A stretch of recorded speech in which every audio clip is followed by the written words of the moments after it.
Sir మీరు చూస్తూ ఉన్నారు ఒక న్యాయవాదిగా, దాదాపుగా ఒక 2-3 రోజుల నుంచి ఇదే విషయం నడుస్తూ ఉంది.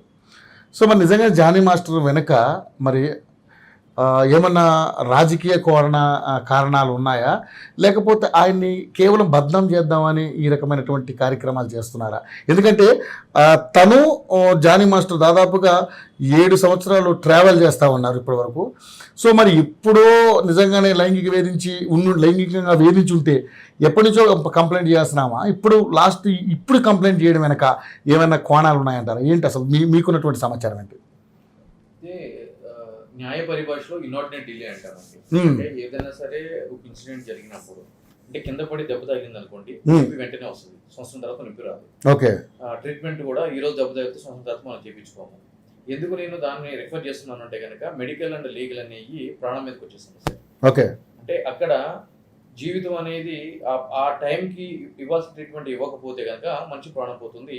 ఇక్కడ కూడా ఆ టైంకి, అంటే ఒక సమస్య వచ్చినప్పుడు మనము దానికి ఇమ్మీడియట్ రిలీఫ్ పొందకపోతే గనక ఇక్కడ కూడా జీవితం అనేది నాశనం అయిపోతుంది, కంపల్సరీ, రైట్?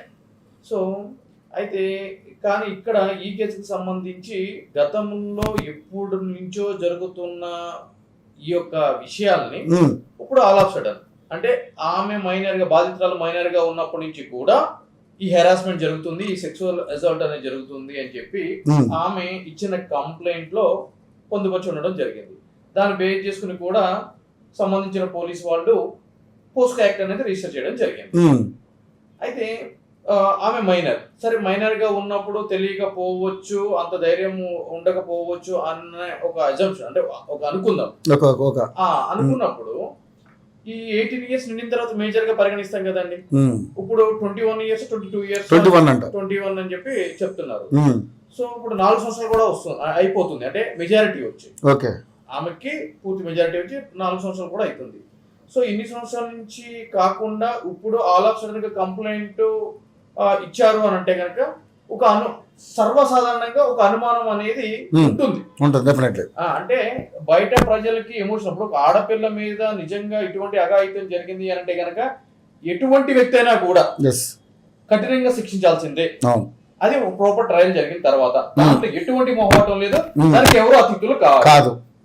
కాకపోతే ఏంటి అంటే కనుక ఈ విధంగా ఎప్పటి నుంచి జరుగుతున్న దాని గురించి ఆలోచన ఈ రోజు తెర మీదకి ఒక వివాదం వచ్చింది అని అంటే కనుక ఇప్పుడు మనము దీని ఒక రాజకీయ లబ్ధి కోసం వాడుకుంటున్నాము, లేదు అంటే కనుక మన పర్సనల్ ఫేమ్ గురించి వాడుకుంటున్నాము అనుకుంటేనేమో ఉరి తీయాలి, ఎన్కౌంటర్ చేయాలి, అది చేయాలి, ఇది చేయాలి అని చెప్పి అడ్డుకోని మాటలు మనం మాట్లాడాలి. కానీ ప్రజలకి ఏది రైట్ ఏది రాంగ్, అసలు ఏం జరిగింది అని చెప్పి ఒక నిశితంగా పరిశీలించి విశ్లేషణ చేసేటువంటి వృత్తుల్లో ఉన్నాం కాబట్టి అందరిలాగా తొందరపడి మాట వదిలేటువంటి వ్యక్తిత్వాలు మనకి కావు.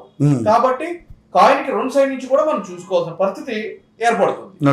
ఇప్పుడు రిజిస్ట్రేషన్ ఆఫ్ క్రైమ్, అంటే ఈ రోజు ఎఫ్ఐఆర్ రిజిస్ట్రేషన్ అయ్యింది కాబట్టి ఆ జానీ మాస్టర్ అనే వ్యక్తి ఇక పూర్తిగా దోషి అని అబ్సల్యూట్లీగా నిర్ధారించడానికి అసలు ఎటువంటి ఆస్కారము లేదు.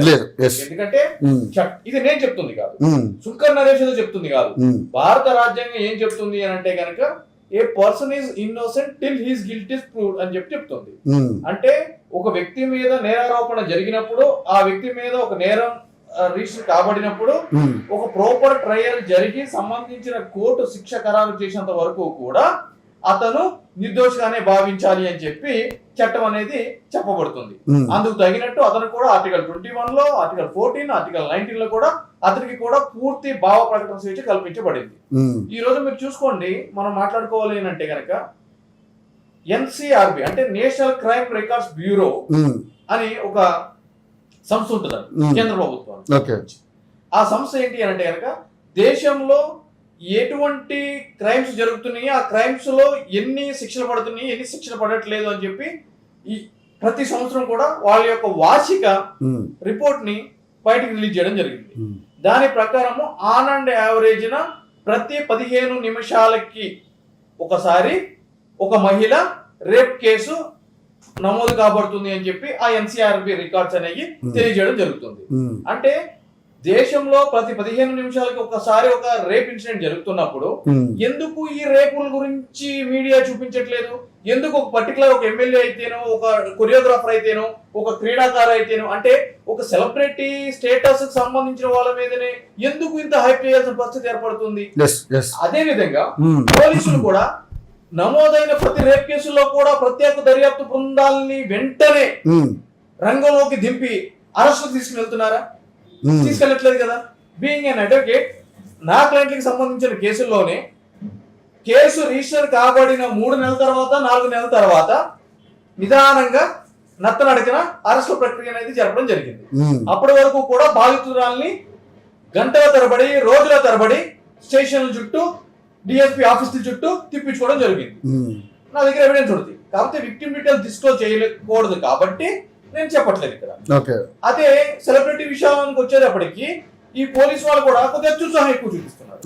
నేను ఏమంటున్నానంటే, ఏ మహిళ అయినా కూడా రాజ్యాంగం ముందు సమానమే. ఒక సినిమా ఇండస్ట్రీకి సంబంధించిన మహిళ, రాజకీయానికి సంబంధించిన మహిళ, లేదంటే కనుక ఒక బిజినెస్ కి సంబంధించిన మహిళ, ఈ విధంగా వ్యత్యాసాలు చూపించకూడదు. ఏ మహిళ మీద రేపు జరిగినా కూడా ఈ విధమైన చర్యలే ఉండాలి అని చెప్పి నేను అంటున్నాను. ఈ జానీ మాస్టర్ గారి విషయం చూసుకున్నట్లయితే కనుక, సరే అతను చేశాడా చెయ్యలేదా అనేది ఇప్పుడు మాట్లాడడం ప్రీమెచ్యూర్ అంట. దానికి ఒక ప్రాపర్ ట్రయల్ జరగాలి. పోలీసు వాళ్ళు నిష్పక్షపాతకమైన దర్యాప్తు జరపాలి. దానికి సంబంధించి ఒక ఛార్జ్ షీట్ అనేది ఫైల్ చేయాలి. ఫైల్ చేసిన తర్వాత ట్రయల్ జరగాలి. సో ఇరు పక్షాల వాదనలు విన్న తర్వాత సంబంధించిన జడ్జి వారు జడ్జ్మెంట్ ఇవ్వాలి. అయితే ఇక్కడ మనం చూస్తున్నట్లయితే కనుక, ఈ కంప్లైంట్ నమోదు కాబడినప్పుడు చూపిస్తున్న అత్యుత్సాహం మీడియా లాస్ట్ వరకు కూడా, అంటే ఈ కేసుని చివరి వరకు తీసుకెళ్లి ఎవరికి ఎటువంటి న్యాయం జరిగింది, ఎవరికి అన్యాయం జరిగింది, కోర్టు నిజంగా దోషిని నిర్దోషిని చేసిందా చేయలేదా అనేది చూపించదు. అదే ఇంకొద్దిగా ముందుకు వెళ్తే పెద్ద పెద్ద వాళ్ళ కేసుల్లో మనం చూసుకున్నట్లయితే కనుక హైకోర్టుకి వెళ్లి గాగ్ ఆర్డర్ అని చెప్పని అంటామంట.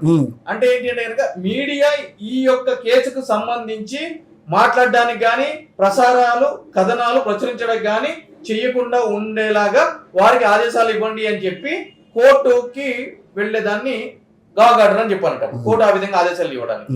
సో ఆ విధంగా గాగ్ ఆర్డర్ ఇస్తే ఈ రోజు మీరు నేను దాని గురించి మాట్లాడడానికి లేదు. ఫర్ ఎగ్జాంపుల్, ఒక వివేకానంద రెడ్డి గారి మ్యాటర్ గురించి మనం మాట్లాడుకున్నాం. అదే విధంగా మొన్న విశాఖపట్నంలో జరిగిన ఎండోమెంట్ అసిస్టెంట్ కమిషనర్ గారి గురించి మాట్లాడుకున్నా. వీటిలన్నిటిలో సంబంధించిన కోర్టులు ఈ విషయం మీద మీకు మాట్లాడడానికి ఎటువంటి అధికారము లేదు, మాట్లాడకూడదు అని చెప్పి ఉత్తర్వులు ఇచ్చినటువంటి సందర్భాలు. అయితే అందరికీ లీగల్ గా ఈ విధంగా సలహాలు ఇచ్చేటువంటి న్యాయవాదులు దొరకకపోవచ్చు. కొంతమంది సెలబ్రిటీలు ఏమనుకుంటారు అని అంటే కనుక, మనం సెలబ్రేటింగ్ కాబట్టి న్యాయం గాని, కోర్టులు గాని, మరే ఇతర సంస్థలు గాని మన విషయానికి వచ్చేటప్పటికి ఆచితూచి వేచి చూస్తే మన దాకా రావు అని చెప్పి ఒక ఫాల్స్ ప్రెజంప్షన్స్ లో ఉండిపోయి ఉండొచ్చు. అటువంటి దురదృష్టకరమైన సంఘటన వల్లనే ఈ రోజు ఇటువంటి విషయాలు ఎక్కువ హడావిడి అయితే ఉంటాయి. ఇప్పుడు ఈ రోజు జానీ మాస్టర్ గారి విషయంలో కూడా ఆయన మీద ఎప్పుడైతే కనుక ఆరోపణలు వచ్చి కేసు రిజిస్టర్ అయిందో, ఆయన ఫోన్ స్విచ్ ఆఫ్ చేసుకుని వెళ్ళిపోవాల్సిన అవసరం ఆవశ్యకత లేదని చెప్పి నా అభిప్రాయం.